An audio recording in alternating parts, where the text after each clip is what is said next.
Assalamualaikum warahmatullahi wabarakatuh. Hamdan wa syukran lillah, salatan wa salaman ala rasulillah. Sahabat dakwah yang dirahmati Allah subhanahu wa ta'ala, pada episode sebelumnya telah dijelaskan mengenai berhala pertama di muka bumi yang terjadi pada zaman Nabi Nuh alaihi salam. Beberapa riwayat menerangkan bahwa jarak waktu antara Nabi Adam alaihi salam dan Nabi Nuh alaihi salam terpaut 10 generasi.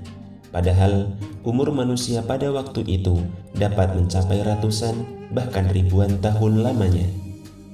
Selama itu pula tidak ada nabi dan rasul yang diutus di muka bumi untuk membawa manusia pada jalan yang benar. Kemudian Allah subhanahu wa ta'ala mengutus Nabi Nuh alaihi salam sebagai rasul pertama kepada kaum Bani Rasib karena semakin banyaknya penyembahan terhadap berhala. Dalam hadis Bukhari dikisahkan bahwa pada masa Nabi Nuh alaihi salam muncul orang-orang soleh dari kaumnya yang memiliki ketaatan kepada Allah subhanahu wa ta'ala. Ketika orang-orang soleh itu meninggal dunia, setan membisikkan kepada kaum itu untuk membuat patung-patung di tempat majelis pertemuan yang pernah mereka lakukan sebagai bentuk penanda dan untuk mengenang kesolihan mereka. Kemudian setan juga membisikkan agar patung-patung tersebut diberi nama sesuai dengan nama-nama orang-orang soleh tersebut. Maka kaumnya pun melakukan apa yang menjadi bisikan setan itu. Hanya saja mereka tidak sampai menyembah patung-patung tersebut. Patung-patung itu awalnya hanya digunakan untuk mengingat kesolihan orang-orang yang sudah meninggal dunia. Barulah ketika generasi kaum itu telah meninggal dunia dan ilmu telah hilang, maka patung-patung itu kemudian disembah oleh generasi berikutnya. Ibnu Abbas berpendapat bahwa umur Nabi Nuh adalah 1050 tahun. Selama hampir 950 tahun, beliau tinggal di tengah-tengah kaumnya untuk berdakwah dan mengajak kaumnya menyembah Allah. Karena hanya sedikit sekali yang beriman, maka Allah subhanahu wa ta'ala memberikan azab berupa banjir bandang. Allah subhanahu wa ta'ala berfirman, "Dan sungguh kami telah mengutus Nuh kepada kaumnya, maka dia tinggal bersama mereka selama 1000 tahun kurang 50 tahun. Kemudian mereka dilanda banjir besar, sedangkan mereka adalah orang-orang yang zalim. Maka kami selamatkan Nuh dan orang-orang yang berada di kapal itu dan menjadikan peristiwa itu sebagai pelajaran bagi semua manusia." Quran Surat Al-Ankabut ayat 14-15.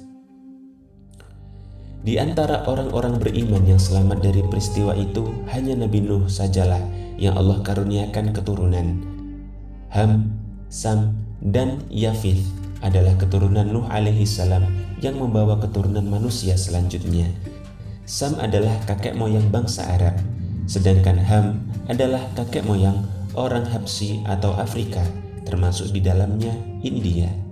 Dan Yafith adalah kakek moyangnya orang Turki, Rusia, Perancis, Yunani, Amerika, Cina, Jepang, dan bangsa Melayu. Oleh karenanya, Nabi Nuh alaihi salam juga dikenal sebagai bapaknya atau nenek moyangnya seluruh umat manusia. Allah subhanahu wa ta'ala berfirman, "Kami telah menyelamatkan dia dan pengikutnya dari bencana yang besar, dan kami jadikan anak cucunya orang-orang yang melanjutkan keturunan." Sahabat dakwah yang dirahmati Allah subhanahu wa ta'ala, kaum Ad merupakan keturunan dari Sam bin Nuh. Mereka adalah kaum pertama yang menyembah berhala pasca peristiwa banjir di zaman Nabi Nuh alaihi salam yang sangat dahsyat. Peristiwa banjir itu hanya menyisakan sedikit manusia yang selamat.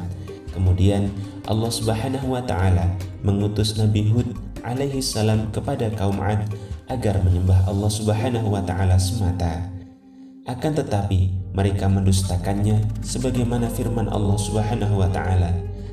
Kaum Ad berkata, "Hai Hud, kamu tidak mendatangkan kepada kami suatu bukti yang nyata, dan kami sekali-kali tidak akan meninggalkan sesembahan-sesembahan kami karena perkataanmu, dan kami sekali-kali tidak akan mempercayai kamu." Quran Surat Hud ayat 53. Pemuka-pemuka yang kafir dari kaumnya berkata, kaum Ad diberikan keistimewaan oleh Allah Subhanahu wa Ta'ala. Mereka memiliki bentuk fisik yang bagus, tinggi, dan kuat. Bahkan Allah Subhanahu wa Ta'ala tidak pernah memberikan kekuatan fisik seperti kekuatan mereka kepada orang-orang terdahulu. Tempat tinggal yang mereka miliki merupakan tempat tinggal terindah dan terbaik pada zamannya. Hanya saja mereka berlebih-lebihan dalam masalah ini.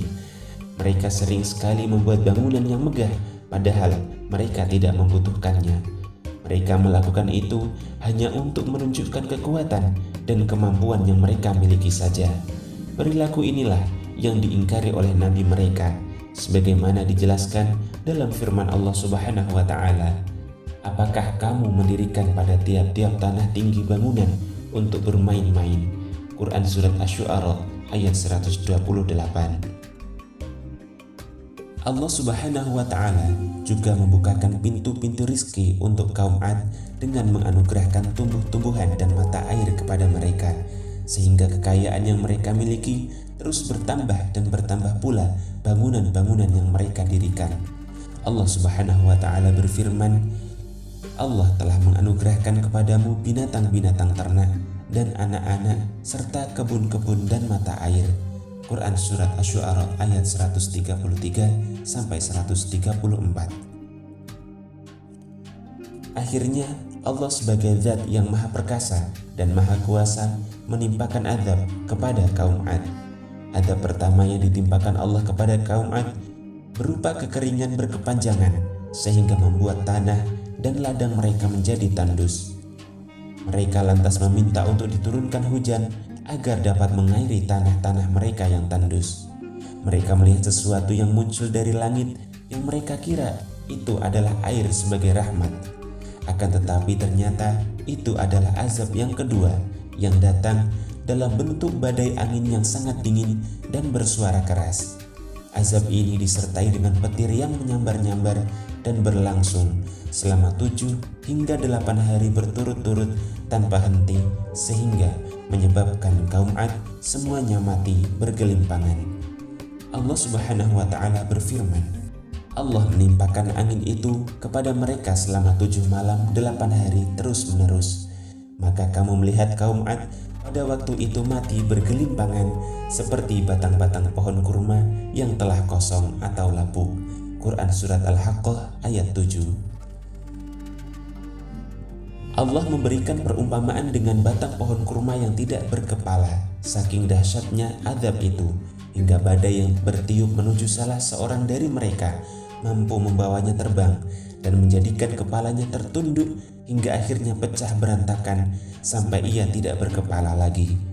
Ibnu Katsir rahimahullah berpendapat bahwa saking dahsyatnya badai yang menimpa mereka, bahkan badai itu mampu membelah dada mereka, sehingga keluarlah isi perut mereka.